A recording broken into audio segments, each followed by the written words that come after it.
Hi students, welcome at KitKan Digital Learning. I am your SST teacher. Today I am presenting lecture number 2 and the topic is The Mughal Empire in Decline. From your book We Learn SST Class 7 published by Oxford University Press. Before start our today's topic, I would like to advise you few tips for effective learning and take maximum benefits from KitKan Digital Learning. Number 1, like and subscribe channel so don't missing any video. Number 2, carefully listen and watch video from start to end. Number 3, find out the answer of the question from the video. May watch multiple times video till find out the answer. Let's start our topic. The Mughal Empire in Decline. Mughal empire बहुत ही ज़्यादा powerful और peak पर पहुंच चुका था जब औरंगज़ेब की हुकूमत थी, लेकिन उसकी डेथ के बाद सारा जो इनका निज़ाम था, सारी जो इनकी हुकूमत थी वो बहुत ज़्यादा फैली हुई थी, तो कोई भी ऐसा हुक्मरान नहीं था जो इसको संभाल सके। ये साउथ एशिया की तरफ पूरी इनकी हुकूमत फैल गई थी, लेकिन कोई भी रूलर इसके जितना इतना बहादुर और इंटेलिजेंट नहीं था कि इनकी हुकूमत संभाल सके।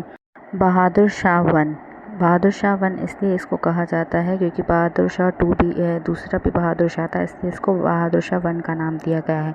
औरंगज़ेब का बेटा मुअज़्ज़म, जिसको शाह आलम के नाम से भी पहचाना जाता था, औरंगज़ेब की डेथ के बाद वो अपने दोनों भाइयों से उसकी लड़ाई चल रही थी तख्त के लिए। मुअज़्ज़म जो है वो अफ़गानिस्तान में था जब उसको न्यूज़ मिली कि उसके फादर की डेथ हो गई है। वो आगरा वापस आया और उसने तख्त संभाला। जब इसके दोनों भाई तख्त के लिए लड़ना शुरू हो गए, मोहम्मद आज़म अहमदगढ़ की तरफ गया और उसने वहाँ पर अपने आप को डिक्लेयर किया कि वो यहाँ का बादशाह है। और काम बख्श जो है उसका तीसरा भाई था, उसने गुलबर्ग में और हैदराबाद में जाकर कहा कि वो अब बादशाह है। मुअज़्ज़म ने दोनों को हराया, आज़म और काम बख्श को, और दोनों को हैदराबाद मार दिया और मुअज़्ज़म एम्पायर बन गया और उसको टाइटल मिला बहादुर शाह वन का। बहादुर शाह वन जो था वो बहुत ही अच्छे से उसने हुकूमत संभाली 5 साल के लिए। ये पहला और आखिरी बादशाह था जिसने सारी अथॉरिटीज़ संभाली। उसने राजपूत के साथ जो मसले थे या मराठास के साथ जो मसले थे उसको सारा रिजॉल्व किया और एक पीसफुल माहौल क्रिएट कर दिया।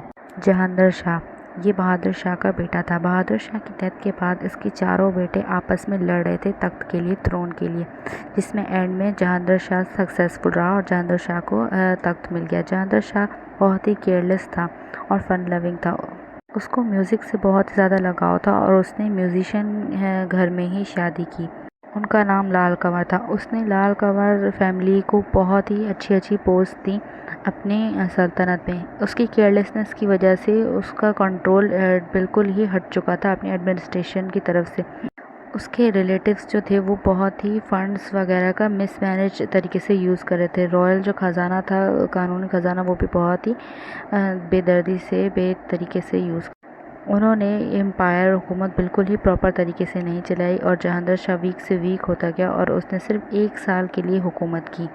फ़ारुख सियार जो था वो जहांगीर शाह का नेफ्यू था, यानी उसके भाई का बेटा था। उसने अपने अंकल को हराकर और मारकर और बाकी सारे मुग़ल बादशाहों को नज़र बंद करके, यानी उनको बंद करके एक तहखाने में तख्त पर चढ़कर बैठ गया। फ़ारुख सियार के पास कोई भी ऐसी क्वालिटीज़ नहीं थी जो एक गुड रूलर में होती हैं, एक अच्छे उसमें होती हैं। वो कम्प्लीटली सईद ब्रदर्स जो थे उन पर डिपेंड करता था। उनकी हेल्प और उनकी पावर की वजह से ही अपनी हुकूमत चला रहा था।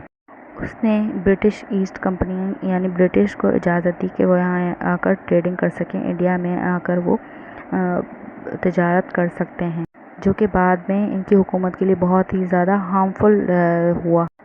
सईद ब्रदर्स जो है वो उसके फिर ख़िलाफ़ हो गए और सईद ब्रदर्स ने फ़ारुख सियार को नज़र बंद करके रख दिया। फ़ारुख सियार ने जब वहाँ से भागने की कोशिश की तो उसको मारकर दफना दिया गया हुमायूं के ही टॉम्ब में, हुमायूं के ही मज़ार में। उसके बाद बहुत सारे मुग़ल बादशाह और भी है। रफ़ीउद्दीन दराजात, उसने सईद ब्रदर्स को हटाकर अपना हुकूमत फिर से मुग़ल्स की हुकूमत शुरू की, लेकिन वो भी ज़्यादा अरसे नहीं चल सकी। उसके बाद शाहजहाँ 2 आया, आलमगीर 2 आया और अकबर 2 आया। मुग़ल्स का जो लास्ट बादशाह था वो था बहादुर शाह ज़फ़र, जो कि अकबर 2 का बेटा था, जिसकी वाइफ हिंदू थी लाल बाई। वो लास्ट मुग़ल एम्पायर था। उसने जब थ्रोन लिया, तख्त पर बैठा जब वो अपने फादर की डेथ के बाद, तब उसकी एज 60 ईयर्स थी। بہادر شاہ ظفر بہت ہی ویک رولر تھا اور اس کو قید کر دیا گیا تھا ریڈ فورٹ یعنی لال قلعے میں قید کر دیا گیا تھا، کیونکہ برٹش کی یہاں پر زیادہ پاور پھیل گئی تھی۔ برٹش کو جو ٹریڈنگ کی انہوں نے اجازت دی تھی، اس وجہ سے برٹش ایسٹ انڈیا کمپنی جو تھی اس کا پاور یہاں زیادہ ہو گیا۔ بہادر شاہ ظفر کے پاس کوئی چوائس نہیں رہی، برٹش کی پینشن پر ہی وہ اپنا گزارا کرتا تھا۔ بہادر شاہ ظفر ایک بہت ہی اچھا پوئٹ تھا جس کی پوئٹری آج بھی پڑھی جاتی ہے۔ اس نے 4 دیوان لکھے۔ اس کی پوئٹری بہت ہی زیادہ پین والی تھی۔ اس نے جو اس کی بے عزتی وغیرہ ہوئی گئی اس میں ساری اس نے پوئٹری میں لکھی گئی ہے۔ جب بہادر شاہ ظفر کو لال قلعے میں قید کیا گیا تھا تبھی انڈیپینڈنس کی وار شروع ہو گئی تھی۔ لوگ اپنی آزادی کے لیے لڑنا شروع ہو گئے تھے۔ شروع میں جو لوگ اپنی فریڈم کے لیے اپنی آزادی کے لیے لڑتے وہ سکسیسفل جا رہے تھے، لیکن جلد ہی ان کو برٹش نے ہرا دیا اور بہادر شاہ ظفر انڈیا میں ہی اپنے تخت سے اتر گئے۔ برٹش نے پھر ان کو جلا وطن کر دیا تھا۔ یہ یگون اور برما جو کہ اب میانمار ہو گیا ہے، یہاں پر انہوں نے اپنی زندگی کے 5 سال گزارے اور ایٹ دی ایج آف 87 ان کی ڈیتھ ہو گئی۔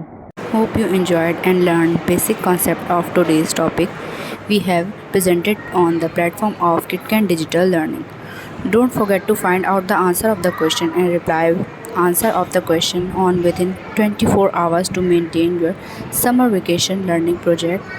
Marks as total 10 marks in your final term exams based on reply all questions. Hope to see you in next topic and learn more new concepts. Thank you and bye bye.